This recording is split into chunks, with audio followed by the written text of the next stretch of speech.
नमस्कार, आप देख रहे हैं गृडजिम वर्चुअल। मैं पंकज खजूरिया। गृडजिम वर्चुअल के टैलेंट स्पीक प्रोग्राम में मैं आज आपको एक ऐसी शख्सियत से मिलाने जा रहा हूं जो हमारे दिनचर्या में जो चीज़ें होती हैं उनके बारे में आपको जानकारी देंगे।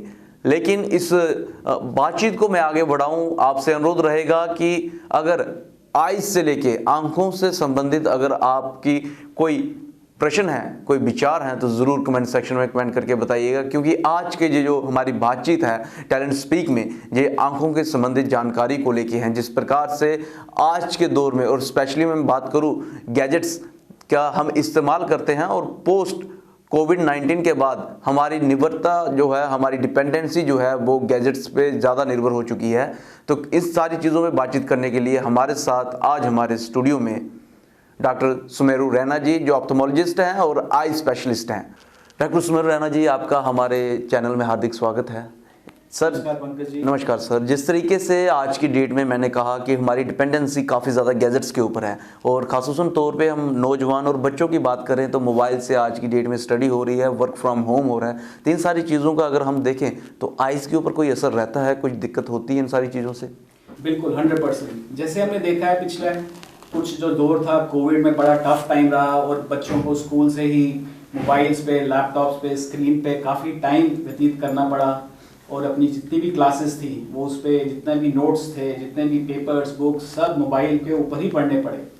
अब जब इतने सालों से जब कोविड ये चल रहा है, हम जब बच्चों को रिव्यू कर रहे हैं, देख रहे हैं, पेरेंट्स लेके आ रहे हैं बच्चों को कि इनकी नज़र डाउन हो गई है, तो हमने ये नोटिस किया है कि नज़र डाउन होने के केसेस बड़े हैं। बड़े हैं। तो जब हमने चेक किया तो बच्चों की जो नंबर जो पहले थे वो सडनली इंक्रीज हो गए। तो हम उसको कोरिलेट कर रहे हैं कि मोस्ट लाइकली बच्चों का स्क्रीन टाइम इतना ज़्यादा हो गया कोविड टाइम में कि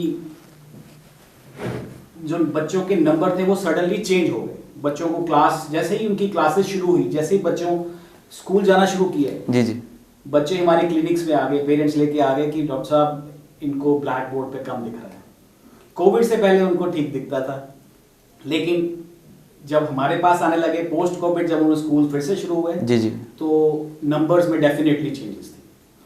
तो हमें डेफिनेटली लगता है कि ये इतना नियर वर्क, इतना मोबाइल यूजेस से डेफिनेटली बच्चों की जो आंखों की नंबर्स में फ़र्क आए। डॉक्टर रैना जी, जैसे मैंने कहा कि हम गैजेट्स पे काफ़ी ज़्यादा डिपेंड हो गए हैं, आपको लगता है कि गैजेट्स ही जो हैं इसका मेन कारण हो सकते हैं? मोबाइल फ़ोन, कंप्यूटर, टैबलेट, क्या कुछ नहीं आज की डेट में हम इस्तेमाल करें? वर्क फ्रॉम होम भी जो है वो नौजवान जो करते हैं, तो क्या लगता है कि यही कारण है? बिल्कुल, देखिए हर एक चीज़ की लिमिट होती है। लिमिट मतलब आप उसको एक लिमिट में करें तो सब ठीक चलता है। पेरेंट्स आज सुन रहे होंगे तो वो सोचेंगे कि जी हमारे बच्चों को रोक रहे हैं। तो डेफिनेटली पेरेंट्स भी आजकल काफ़ी वो हो गए हैं कि वो भी कहते हैं कि नहीं, बच्चों को आप बोलिए कि कम यूज़ करिए, बहुत एक्सेसिव यूज़ कर रहे हैं। जी जी। तो ना तो हमें जो देखा गया है कि इवन पोस्ट कोविड, आजकल जैसे कोविड जो है काफ़ी नीचे स्तर पे आ गया है, फिर भी आजकल जैसे कोई भी काम है, वर्क फ्रॉम होम आपने बोला, पढ़ाइयाँ, नोट्स, काफ़ी काम स्टिल अभी भी मोबाइल वर्क पे चल रहा है। तो काफ़ी लोग अभी भी कंप्लेंट्स लेके आते हैं कि हमें बहुत स्ट्रेन हो रहा है, आंखों में सरदर्द हो रही है, आंखों में जलन हो रहा है। तो ये सारे जो कारण हैं, इसका एकमात्र कारण है excessive screen time, excessive mobile use, excessive laptop.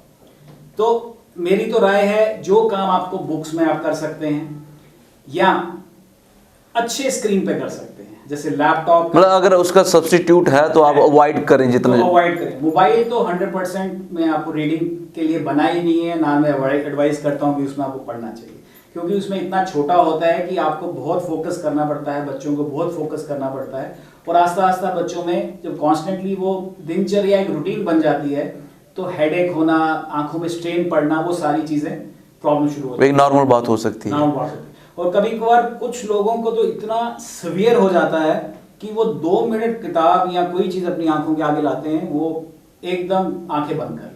No doubt आप सही कह रहे हैं। हमारे जो मतलब मेरी जान पहचान के, मेरे सर्कल में रिलेटिव जो हैं वो इन सारी चीज़ों से जूझ रहे हैं, और व्यूअर्स जो देख रहे हैं, मैं ज़रूर चाहूँगा कि अगर इन सारी चीज़ों से भी आप जूझ रहे हैं तो कमेंट सेक्शन में ज़रूर बताइएगा, क्योंकि डॉक्टर साहब जो हैं, इस डॉक्टर रैना जो हैं इसमें काफ़ी एक्सपर्ट हैं और ज़रूर इसके ऊपर भी जो है जानकारी रखेंगे। आपने कहा कि एक्सेसिवनेस, इसको डिफाइन कैसे करते हैं? एक आम नागरिक, एक आम यूज़र जो है वो कैसे डिफाइन कर सकता है कि मैं एक्सेसिव जो है अपना टैब या मोबाइल या कंप्यूटर जो है यूज़ कर रहा है? देखिए, हर एक डिवाइस का अपना अपना मेरे हिसाब से एक रोल है। मोबाइल पे आप एक्सेसिव रीडिंग कभी मत करिए। कई कई लोग हैं उस पर बैठे रहते हैं, मूवीज़ देखते रहते हैं 3-3 घंटे। उस पर अगर कोई पूरी पूरी बुक्स हैं, पेजेस हैं, वो मोबाइल पे ही पढ़ते हैं। बिल्कुल बिल्कुल। तो वो चीज़ मोबाइल के लिए नहीं है। आपको वो चीज़ें मोबाइल पे नहीं, मोबाइल थोड़ा बहुत आप काम करिए, व्हाट्सअप देखिए, मोबाइल पे बात करिए, जो थोड़े बहुत वीडियोस हैं फॉर अ लिमिटेड टाइम वो आप करके उसको बंद करें। इन केस आपको लगता है आपको ज़्यादा देर बैठना है तो बेटर है गुड क्वालिटी लैपटॉप स्क्रीन, या बेटर रहेगा अगर आपके पास स्क्रीन शेयरिंग है घर में, जैसे आपके एलईडी टीवीज हैं जो आजकल स्मार्ट टीवीज आते हैं, तो आप उसमें अपने मोबाइल से स्क्रीन शेयर करके अगर लंबे टाइम आप बैठना है, बिकॉज उसका डिस्टेंस होता है, तो उसमें आप एक प्रोटेक्टेड रहेंगे उसमें। एक बड़ी बेशकीमती जानकारी दी है। मोबाइल को मात्र कम्युनिकेशन के लिए इस्तेमाल करें, आइदर व्हाट्सएप जहाँ आप सोशल मीडिया इस्तेमाल करते हैं तो कम्युनिकेशन के तौर पे करें, ना कि बड़े सारे हमने नौजवान देखे हैं जो आज की डेट में आपने यूट्यूब में मूवीज़ का, नेटफ्लिक्स आजकल जैसे आ गया है, उन सारी चीज़ों का इस्तेमाल करते हैं तो कहीं ना कहीं आँखों को जो है वो परेशान कर सकता है। डॉक्टर साहब, एक बड़ी मैं कहूँगा ट्रेडिशनल बीमारी कहूँगा, डिजीज़ कहूँगा, जो अक्सर हम सुनते आए हैं, मोतियाबिंद। क्या होता है मोतियाबिंद और क्या कारण रहते हैं? आम नागरिक इसके बारे में, आम पेशेंट जो है जानना भी चाहता है, लेकिन उनको इसके बारे में इतनी जानकारी होती नहीं है, तो क्या कुछ होता है, मैं आपसे ज़रूर जानना चाहूँगा। मोतियाबिंद जी एक एज रिलेटेड आँखों की बीमारी है। इसमें जो हमारा आँखों का जो लेंस है वो आस्ता आस्ता ओपेसिफाई हो जाता है, वो घना हो जाता है। तो जब वो घना होता है आस्ता आस्ता, तो वो एक तरह का मोतियाबिंद बन जाता है, एक सख्त पदार्थ बन जाता है, जिसकी वजह से आंखों के अंदर, आंखों के जो पर्दा है, रेटिना है, उसमें लाइट नहीं जाने देता। जब आंखों के अंदर लाइट नहीं जाता है तो आस्ता आस्ता रोशनी, पेशेंट को धुंधलापन, वो सारी चीज़ें प्रॉब्लम शुरू हो जाती है। जिनका मोतियाबिंद पूरा ही पक जाता है, बड़ा ही घना हो जाता है, वो लोगों को तो मतलब बिल्कुल ही दिखना। डॉक्टर साहब, मैं जहाँ पे आपको थोड़ा सा इंटरप्ट करना चाहूँगा, ये जो आप मोतियाबिंद के, जहाँ तक मेरी जानकारी है, 2 तरह के होते हैं, एक सफ़ेद और एक काला। तो ये जो आप जानकारी दे रहे हैं, ये कौन से मोतियाबिंद की है? ये जो मैं जानकारी दे रहा हूँ ये सफ़ेद मोतियाबिंद है, जिसे हम अपनी भाषा में कैटरैक्ट बोलते हैं। कैटरैक्ट बोलते हैं, जो कि उम्र के हिसाब से डेवलप होता है। कभी कभार मोतियाबिंद बच्चों में भी पाया जाता है, पैदाइशी जो बच्चे होते हैं उनमें भी मोतियाबिंद होता है, तो उनको सर्जरी की जरूरत होती है। लेकिन काफ़ी जो मैक्सिमम परसेंटेज है वो एज रिलेटेड होता है, जैसे जैसे उम्र बढ़ती है वैसे वैसे। कोई एज का बेंचमार्क है इसमें कि एक मतलब कि आम इंसान को कैसे पता चलेगा कि उसको मोतियाबिंद हो रहा है, और कौन सी एज में on an average across the world, जहाँ भारतवर्ष की बात करें, तो वो सफ़ेद मोतियाबिंद पाया जाता है? देखिए, मोस्टली आफ्टर एज ऑफ 65, 65 साल की एज के बाद, 60-65 एज के बाद हल्का हल्का मोतियाबिंद होना मिनिमम, बिल्कुल स्टार्टिंग मोस्टली हो ही जाता है। वो डिपेंड करता है वो प्रोग्रेस कैसा होता है। हो सकता है जितना वो 60 साल में हो या 65 साल में हो, उतना ही वो 70 साल में भी हो सकता है वो विद इन 1 or 2 ईयर्स एकदम बढ़ भी जाए, ऐसा भी होता है। ये कैसे बढ़ेगा, कितनी जल्दी बढ़ेगा, ये कोई जज नहीं कर सकता। दूसरा है, कुछ मोतिया होते हैं ट्रॉमा की वजह से, चोट की वजह से। कुछ लोगों को आंखों में बचपन में चोट भी लगी हो सकती है, या कुछ लोगों को चोट की वजह से भी मोतियाबिंद होता है। बिल्कुल बिल्कुल होता है। ये बड़ी बेशकीमती जानकारी है डॉक्टर साहब जो शेयर करने जा रहे हैं, हालांकि इस बातचीत को और आगे करेंगे, लेकिन एक तो एज फैक्टर के हिसाब से जो आपने 60 से 70 साल के बीच में बताया, अमूमन जो है हर किसी को होता है। लेकिन दूसरा, अगर बचपन में चोट हो तो सफ़ेद मोतियाबिंद हो सकता है।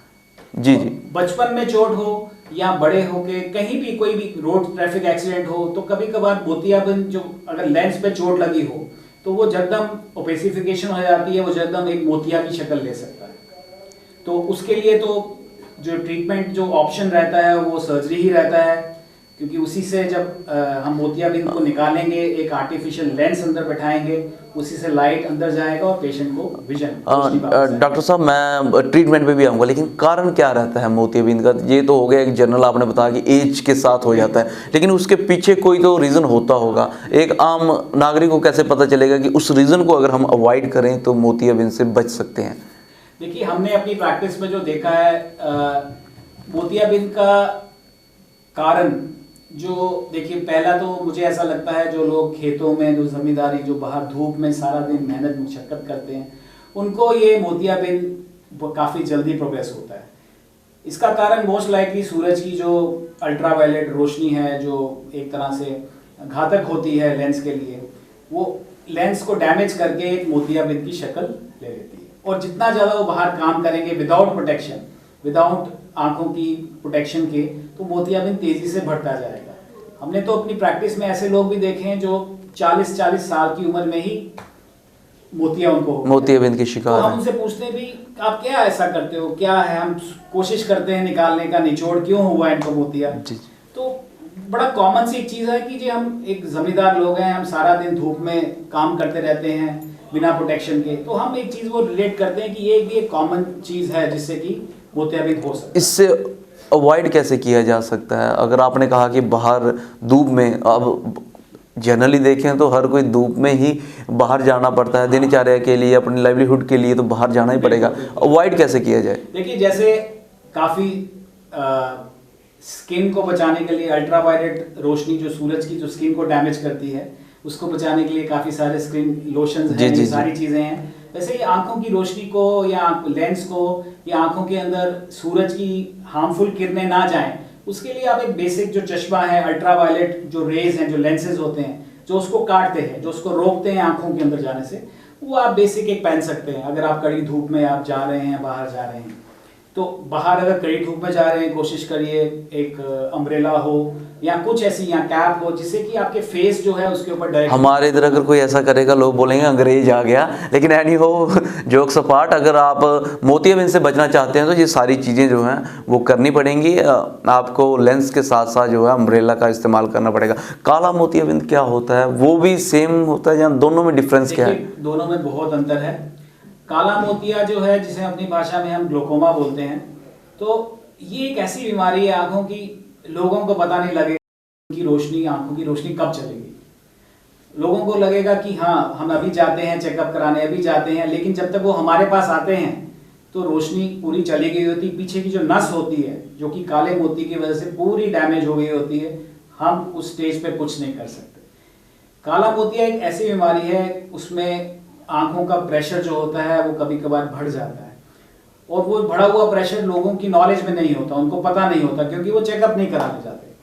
और आस्ता आस्ता आस्ता वो जो प्रेशर है, वो पीछे की जो नज़र वाली नस है उसको वो डैमेज कर देता है, उसको वो ख़त्म कर देता है। और जब मे बी 80-90% वो ख़त्म होने लगती है, फिर लोगों को पता लगता है हमारी आँख में कुछ प्रॉब्लम है, तभी वो डॉक्टर के पास आते हैं। लेकिन वो काफ़ी लेट स्टेज होती है, हम भी उसमें पेशेंट की ज़्यादा कोई हेल्प नहीं कर सकते। डॉक्टर साहब, आपने काली मोतियाबिंद पे बता रहे हैं, लेकिन नस पे प्रेशर पड़ता है, कुछ तो कारण रहता होगा, मतलब स्लोली अगर नहीं पता चला, कोई तो वजह रहती होगी। ये प्रश्न इसलिए भी है कि ताकि जिनके नसों पे या जिनकी आंखों में दबाव पड़ रहा है वो जान ले कि क्या, क्यों पड़ रहा है प्रेशर, क्यों दबाव पड़ रहा है। देखिए, इसकी एक तो फैमिली हिस्ट्री बड़ी इंपॉर्टेंट है। अगर आपकी फैमिली में ब्लड रिलेशन में किसी को काला मोतिया ग्लूकोमा की शिकायत हुई थी या हुई है, तो डेफिनेटली आपको भी चेकअप करवाना चाहिए। हेरिडिटी डिजीज है, हेरिडिटी डिजीज होती है। कौन सी जनरेशन में आएगा हम नहीं बता सकते। हो सकता है आज फादर को है, कुछ सालों के बाद बच्चों में आ जाए, हो सकता है उन बच्चों में नहीं आए, उनके बच्चों में आए। तो अगर आपके ब्लड रिलेशन में कोई डिजीज है ग्लूकोमा की, तो डेफिनेटली आपको भी साल में एक बार जरूर जाके आई स्पेशलिस्ट से एक बार चेकअप जरूर कराना चाहिए। उनको स्पेशली बोलना चाहिए कि हाँ भी मेरे ब्लड रिलेशन में ग्लूकोमा की, काले मोतिये की बीमारी है, तो काइंडली मुझे। लेकिन काले मोतियाबिंद का बाकी लाइफस्टाइल से कोई लेना देना नहीं, जैसे आपने कहा कि धूप में काम करने से जहाँ बाहर नहीं, उससे कोई लेना देना नहीं है। डॉक्टर साहब, आपने दबाव की बात की, नसों पे दबाव, आज की डेट में लाइफस्टाइल डिजीज़ काफ़ी बढ़ चुका है, और मैं जम्मू कश्मीर के शहरी क्षेत्र की बात करूं तो ब्लड प्रेशर, डायबिटीज़, थायराइड, ये नॉर्मल सी चीज़ें हो गई हैं। इनका भी कोई असर रहता है आंखों के ऊपर? बिल्कुल बिल्कुल, बहुत अच्छा क्वेश्चन पूछा पंकज जी। डेफिनेटली, देखिए, जो भी बीमारियां लाइफस्टाइल से एसोसिएटेड हैं, जैसे कॉमनेस जो हमारे अर्बन पॉपुलेशन में, शहरी पॉपुलेशन में होती है, जैसे ब्लड प्रेशर हो गया, डायबिटीज़ हो गया, ये आंखों को बहुत ज़्यादा डैमेज कर सकता है। नहीं, ये प्रश्न इसलिए भी है कि मैं अगर अपने घर में ही देखूँ तो हम 4 व्यक्ति हैं, तो चारों के चारों जहाँ तो ब्लड प्रेशर की, जहाँ तो थायराइड की, जहाँ डायबिटीज़ की, किसी न किसी की टैबलेट लेते हैं। तो जब डॉक्टर के पास जाएँ तो वो कहते हैं ये लाइफस्टाइल डिजीज़ है, इसका दवाई से या किसी और वजह से कोई लेना देना नहीं, अपना लाइफस्टाइल ठीक कीजिए तो ठीक हो जाएगा। तो आंखों पे भी असर रहता है इसका? बिल्कुल जी। आंखों पे देखिए डायबिटीज जो जिसको जो शुगर की बीमारी है, अगर वो कंट्रोल नहीं होती है तो वो आस्ता आस्ता जो खून की नलियां हैं, जो पर्दे में जो हमारी खून की वेसल्स होती हैं, उसको सिकुड़ा देती हैं और पर्दे में ब्लीडिंग हो जाती है। ब्लीडिंग होने की वजह से पेशेंट की जो रोशनी है वो आस्ता आस्ता खत्म होना शुरू हो जाता है डायबिटीज से। और लोग अगर पेशेंट्स प्रॉपर आई चेकअप नहीं कराएं, उसका इलाज नहीं कराएं, तो बड़ा हाई चांस रहता है कि रोशनी 100% जा सकती है। तो मेरी तो ये राय है कि जो भी डायबिटीज़ के मरीज़ हैं, चाहे वो 1 महीना पहले ही डायग्नोज हुए हैं, चाहे वो 6 साल 10 साल तक डायग्नोज हुए हैं, उनको साल में एक बार जाके एक आंखों के विशेषज्ञ के पास जाके आंखों का पर्दा ज़रूर चेक कराना चाहिए और उनकी एडवाइस लेनी चाहिए कि पर्दा मेरा ठीक है या नहीं है। हाँ, blood pressure disease, diabetes disease, इन सब का तो आप ट्रीटमेंट करवा ही रहे हैं, लेकिन अगर आप अपना आईज चेकअप नहीं करवाते हैं, अपनी आंखों की रोशनी का जो है वो चेकअप नहीं करवाते हैं, तो कहीं ना कहीं वो जो खतरा है हम कह सकते हैं आंखों के लिए भी है।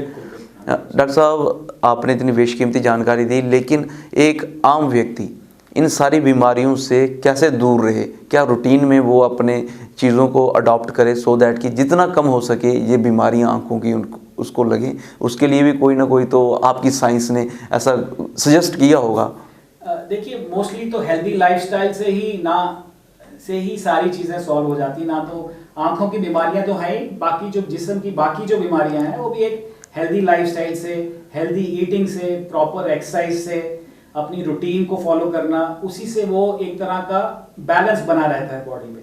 जो आपकी बीमारी, अगर आपको कोई लाइफस्टाइल डिजीज है भी, और अगर आप अपनी आपकी लाइफस्टाइल मॉडिफिकेशन करें, कई लोगों का sugar level, blood pressure level बिना मेडिसिन के ही एक नॉर्मल लेवल पे आ गया, जिससे कि उनको मेडिसिन की भी जरूरत नहीं है।